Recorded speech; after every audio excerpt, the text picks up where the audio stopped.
Been thinking about moving to Bowmanville? Don't, at least before watching this video. That way you can be made aware of all of the possible reasons why you would not want to move here. And we're getting into it right after this.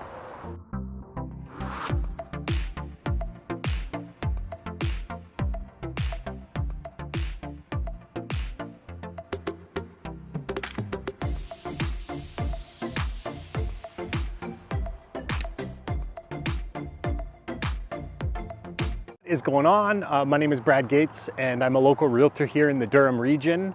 And this video I'm just going to be uncovering some of the negatives of actually living in Bowmanville, so that if you are looking at moving here, then these won't come to a surprise for you. And I've helped families from all over the world looking to move to the Durham region, and I absolutely love it. So if you're looking to move to or from the Durham region, all you have to do is call, text, email.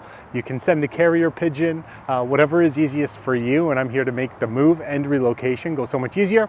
So let's just jump right into the video and we'll go over the things on why you might not want to move to Bowmanville. And we're going to get into it right now.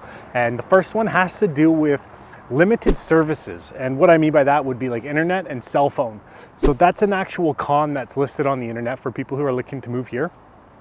But the truth behind that has to do with, because Clarington and Bowmanville have so much rural areas, which would be acreage properties and outside of the newer subdivisions, then it's been harder for internet. And that came as a big shock to people with COVID and learning from home, because some of the households did not have a strong enough internet connection for online learning.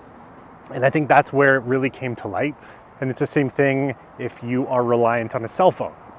If you are at home and you're in the rural section of Bowmanville, then it might have been hard because you might have pockets with not the strongest cell phone signal. That covers off our first negative, and let's jump on to our next one.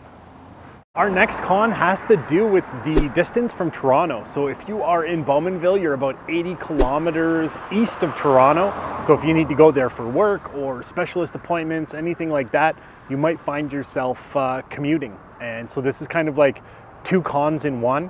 The first con of it is you're 80 kilometers away. So if you're working downtown and driving, it's about 160 kilometers a day you're doing. The second con is, if let's just say you needed a specialist appointment or something along those lines, where you have to go to a hospital that maybe has different services or specialist appointments, anything like that, then you could find yourself commuting once again. So those are just types of things to consider with moving to Bowmanville. They do have a GO train coming, so that's going to be good once that happens. Who knows when it's going to actually happen or how long it's going to take. Currently, the last stop for regular service is in Oshawa, and it's about a 55-minute commute on the GO train. So those are all things that you can consider. And let's jump on to our next negatives. A reminder for everybody who's watching, be sure to subscribe to the channel. That way you're up to date every time I do release new videos. But then also, if you're enjoying these videos, hit the like button. It does two things. First of all, it lets me know people are enjoying what I'm putting out there. And then second thing is it lets YouTube know that people are enjoying it. And then I'm hoping it will push my videos in front of more people. And if you have questions at any point, drop it in the comments below. I do respond. Sometimes it takes me a little longer, but I will always respond. Sorry to interrupt the video. Let's jump back to it. Our next con has to do with the traffic on the 401. So this is something that you should really consider in terms of how you would be getting to work. So if you are working in Durham, not as huge of a deal, but if you are commuting to Toronto, then you're going to want to make note of this traffic, because I have dealt with traffic going from Oshawa to close to Sherway Gardens. When I first moved to Oshawa, that's kind of what I had to deal with. And it makes you grumpy when you're driving 2 hours home and it's been trafficy, and then you get home, you might not be the best person to deal with if you're married or you have kids, anything like that. So that's something to consider, plus the wear and tear on your vehicle. As I said in my first or second con, it's 80 kilometers one way to Toronto. So depending on where you're going, you could be doing about 200 kilometers a day on your vehicle. So that's going to be a lot of extra wear and tear. This right now is a holiday Monday that you're seeing the traffic behind, and Coming through Oshawa, I found it was a little heavy, mainly because of all the people coming back from cottage country that are in the Kawarthas or Peterborough, because you have the 115 as your connector here. So just a big one, 401 traffic, because it is unpredictable. It does not matter what time. I've been stuck in traffic 2 o'clock in the morning coming home, and it's because of construction or lane closures or car accidents. There's just a number of reasons why it can be so bad. And so that's 401 behind me. I'm actually at the back of a car dealership right now. So I guess it's a good thing the cameras aren't working, because I'm sure I look suspicious.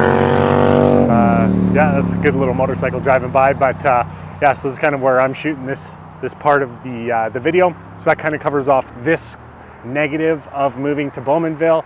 So let's go and cover off some more. Our next con has to do with Bowmanville actually having a nuclear power plant that's here. It's great for jobs, but if you are looking to live somewhere that's not close to any nuclear power plant, Bowmanville won't be for you. There's actually within the Durham region 2 power plants, one in Pickering, one in Bowmanville, and to a lot of people, they don't necessarily use that as a deterrent too much. But one fact that I came across, and somebody posted this on one of my other videos, where they were talking about the cancer rates in between Bowmanville and Pickering to be quite high compared to other parts of Canada, maybe not around nuclear power plants. I haven't looked into the validity in that, but that is just something that I wanted to point out there. So if you're looking to move to Bowmanville, the fact that there's a power plant here is something that you're going to want to consider. And I'm going to grab the camera and I'll go show you. I'm just at the gates. I didn't really want to trespass or anything like that, but the gate was a little interesting, so let me show you that.